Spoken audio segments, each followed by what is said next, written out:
it's the Tigers on the attack. Here comes Emerson Etem, goes in, he scores! Emerson Etem! Anaheim is proud to select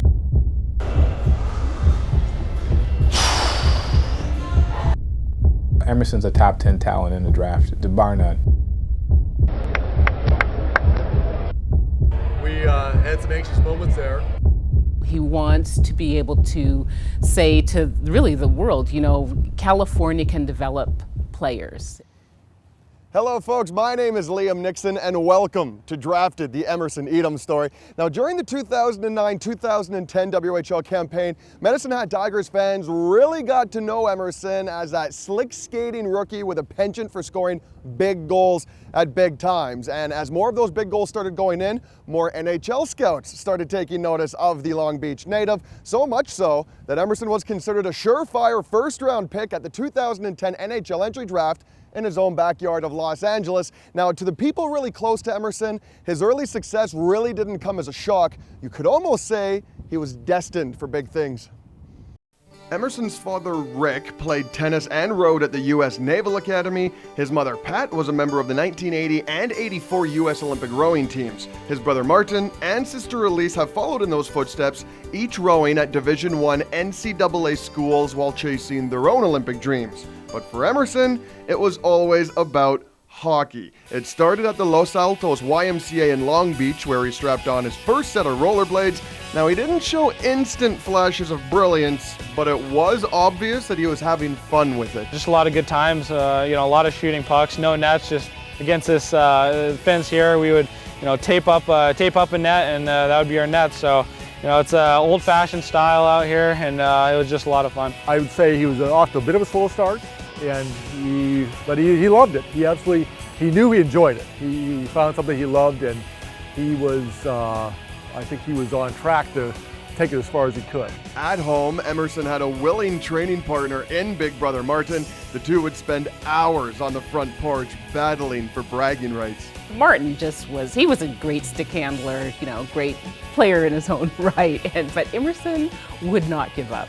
And Emerson would take him to task and use his body, and whatever it took, he would score. And so, I'm cheering for both of them, but Emerson being the underdog at that time, I'm like, yes, anytime he got one in the net. I think I was able to teach him the good fundamentals of the sport, really giving him a good schooling. I wouldn't say that I lost a lot. He may have gotten that one odd goal, which is one. It wasn't long before Emerson made the jump to the colder version of his newfound passion. Once he traded the wheels for blades, his talent started to show through. Ice hockey kept on getting bigger and bigger, and why not try it? If I didn't like it, I could always come back to roller hockey. That was my thought, and yeah, it just worked out that I just liked it better. Compared to the other kids, there was one day when he came and he said, "Mom, I scored 19 goals," and so he was really good, but he just loved the fun of it. A big part of the fun for Emerson was the competition. Before long, he was turning heads with his ability to scorch his opposition. We were making a summer team to go to the Brick in Edmonton, the Brick tournament, and we heard from a few people that there was a good player out there that didn't come to the first tryout. So somehow we said, hey, we'd like to see him, and I think they got a hold of him, and he came out.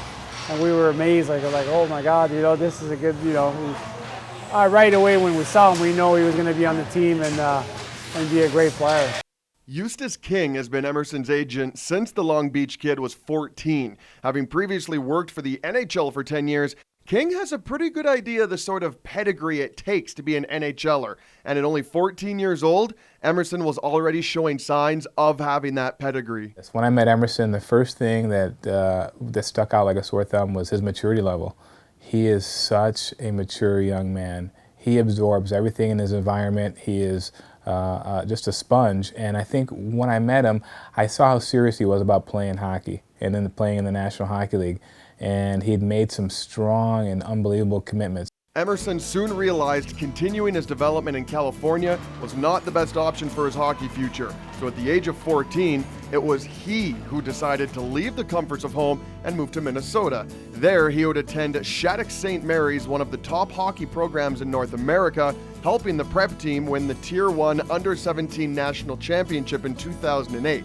Relocating to Minnesota was a no-brainer for Emerson, even if his parents needed convincing. I thought that there was good hockey here. So I thought, well, you don't need to leave. If you're really good, people will find you here. But he had the intuition that there's even another level of that. Leaving your parents and your brother and sisters, it's hard, but at the same time, it's a sacrifice that I knew I had to make, and it definitely in the end worked out for me. The sacrifices didn't stop there. After just 2 years into a 4-year program at Shattuck, Emerson changed course again by joining the U.S. National Team Development Program in Ann Arbor, Michigan, leading the team in goals as a 16-year-old. It was another move his parents weren't thrilled about, but one they knew they had to accept.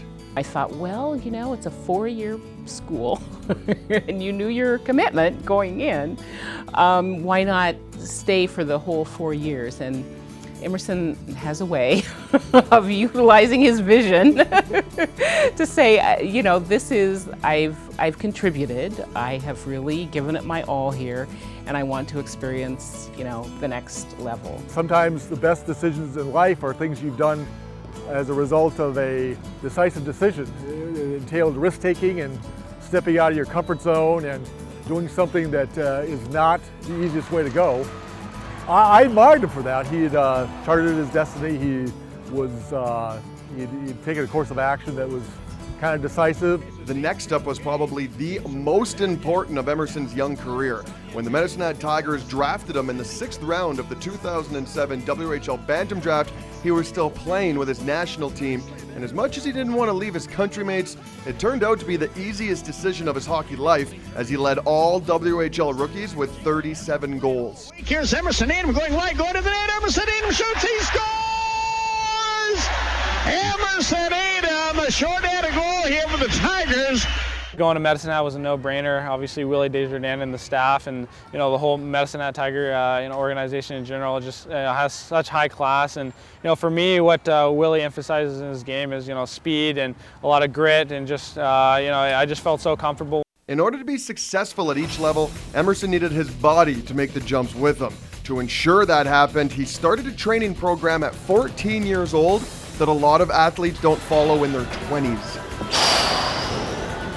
He works out 6 days a week with renowned trainer T.R. Goodman, who's been training professional athletes for over 25 years. Emerson also counts Detroit Red Wings forward Yuri Hudler as one of his workout partners, and when a top-notch trainer and an NHLer are already talking about your NHL readiness, that's a good sign. You could tell very quickly just how focused Emerson was, and the only other person I've ever seen like it was Sidney Crosby. Sidney was very, very similar. Sidney and Emerson are very similar. Like kids that were 14 years old were asking me questions that I wasn't getting from 30-year-olds.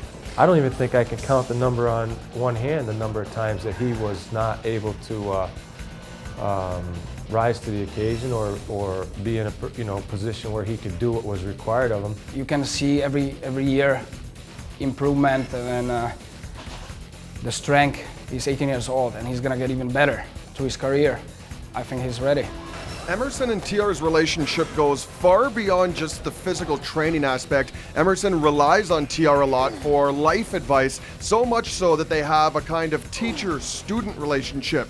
And in this case, the teacher knew well enough that this student was one that he could push early. It didn't take but a week before I started having him go with Rob Blake and, Glenn Murray and some of the other guys that were here that were pros. And the reason being because he was that focused, and it's like, why hold him back? Let him get exposure to those guys and the mentality of those guys. I feel that I've been molded kind of into his shoes, and how he thinks just by over the years, all the advice he gives me, and when I'm training, he's pushing me, pushing my limits, and just getting into my mindset that the guys that you're going to play with are men, and just you got to train like them. Now, obviously, when you're a first-round draft pick, 1 through 30, the skill is there. That's no question. But where you might start to differentiate yourself is the work ethic. And for Emerson, it's funny because just to get to his workout is a workout. In the early years, Emerson would make the commute to Venice by skate, rail, and bus. It was a 2-hour trip each way. Add those 4 hours to the 2.5-hour workout, that's the average person's work day. And one morning, some of his training partners decided to drive him home, but never having taken the freeways to or from the workout, Emerson wasn't the greatest guide. I thought I knew where I was going, but we did end up in Long Beach, but it was the Port of Long Beach. So we were downtown for a little bit. We were doing side streets, we were doing alleyways, everything to, and then finally we got to my home, but that was through traffic and everything. It probably took, 3.5 hours, longer than what it took with the train. So, in the end it was funny, it was good laughs, and they still give me a hard time. Coming up, all of Emerson's hard work led up to the chance of being drafted into the NHL. We'll follow along as he joins other top prospects in promoting the NHL draft in the days leading up to it.